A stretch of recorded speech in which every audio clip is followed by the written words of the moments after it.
জাপানের 3টি ছেলে আকাশী লাইব্রেরিতে অ্যাডভেঞ্চারের জন্য যায়, কিন্তু সেখানে গিয়ে তারা যে জিনিসটি দেখলো তারা যতদিন বাঁচবে ততদিন ওই জিনিসটির কথা বলতে পারবে না।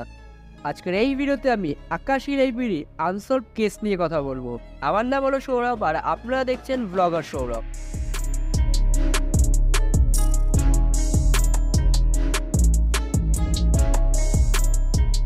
এই কেসটির ব্যাপারে ডিটেলসে জানার আগে আমাদের জাপানিজদের একটি শখের ব্যাপারে জানতে হবে, আর এই শখটির নাম হলো হাওকি।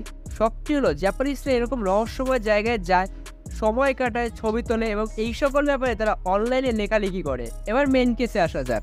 আকাশী পার্কের মাঝখানে 1974-এ আকাশী লাইব্রেরি তৈরি করা হয়।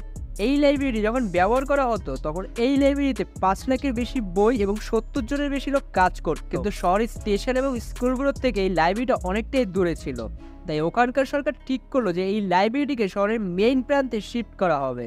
আর 2017 সালে মানে 43 বছর পর এই লাইব্রেরিটি শহরের মেইন লোকেশনে শিফট করা হয়। আকাশী লাইব্রেরি আশেপাশে কিছু বিল্ডিং ব্যবহার করা হলেও মেইন বিল্ডিংটি সবসময় বন্ধ থাকতো। আর 2020 সালে মার্চের শেষের দিকে ওখানকার গভর্নমেন্ট এই লাইব্রেরিতে প্রবেশ আইনিভাবে নিষিদ্ধ করে দেয়। আর মেইন ঘটনা শুরু হয় 26 সেপ্টেম্বর সন্ধ্যার দিকে।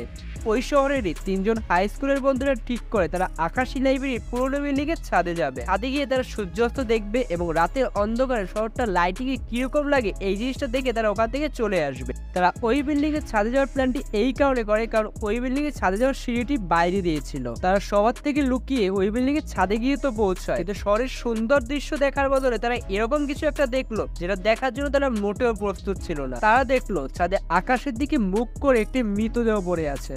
এটা দেখে তারা 3 জনই ভয় পেয়ে যায় এবং ওখান থেকে দৌড়ে পালিয়ে যায় এবং পুলিশকে জানায়। অ্যাকচুয়ালি মৃতদেহটি খুবই পুরনো ছিল এবং মমি হয়ে গেছিল।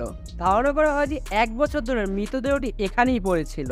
পুলিশ মৃতদেহের পাশে একটি পড়ে থাকা ব্যাগ পায়। তারা ব্যাগটি চেক করে যে তার কোনো পরিচয় পাওয়া যায় কিনা, কিন্তু পুলিশের গোয়েন্দারা ওই ব্যাগ থেকে পরিচয় পাওয়ার মতো কোনো কাগজ বা কিছুই পায় না। তারা অনুমান করে এটি একটি প্রাপ্তবয়স্ক কোনো পুরুষের দেহ। মৃতদেহটি কালো টি শার্ট, কালো প্যান্ট এবং জুতো পরা ছিল। ডক্টররা অনেক চেষ্টা করে মৃত্যুর কারণ জানার জন্য, কিন্তু তারা বুঝতে পারেনি কি কারণে লোকটির মৃত্যু হয়েছে। অনেকেই ধারণা করে লোকটির কাছে হয়তো কোনো থাকার জায়গা ছিল না, লোকটি এখানে ছিল এবং শীতে এই লোকটি ঠান্ডায় মারা গেছে। তার থেকেও বড় কথা, বিল্ডিংটি ছিল পার্কের মাঝখানে। লোকটির যদি কোনো অসুবিধাই হতো সে পার্কে আসা বিভিন্ন লোকের কাছ থেকে সাহায্য চাইতে পারত। আবার অনেকে মনে করে সে হার্ট অ্যাটাকে মারা গেছে, কিন্তু প্রশ্ন হলো 1 বছর ধরে যদি এই লোকটি হার্ট অ্যাটাকে এখানে মারা যেই থাকে তাহলে মৃতদেহটি স্বাভাবিকভাবেই পচতে শুরু করবে আর গন্ধ বেরোবে। আর পার্কে যেহেতু লোক রেগুলারই আসে তারা তাহলে গন্ধ পেলো না কেন? আর সব থেকে রহস্যময় ব্যাপার হলো এই কেসটির ব্যাপারে সেরকম কোনো তদন্তই হয়নি। সেখানে নিউজ চ্যানেল এবং লোকাল ইউটিউব চ্যানেলগুলো এই ব্যাপারে কোনো নিউজই কভার করেনি। অনেকে ভাবছে এই লোকটিকে মারার পর ওখানে রেখে আসা হয়। এই কেসটি এখনো আনসলভ, যে লোকটি কি করে এখানে এলো আর কি করেই বা মারা গেল। আমি এই ভিডিওর সব তথ্যগুলি অনলাইন থেকে পেয়েছি, হয়তো কোনো ভুলভ্রান্তি হতেই পারে।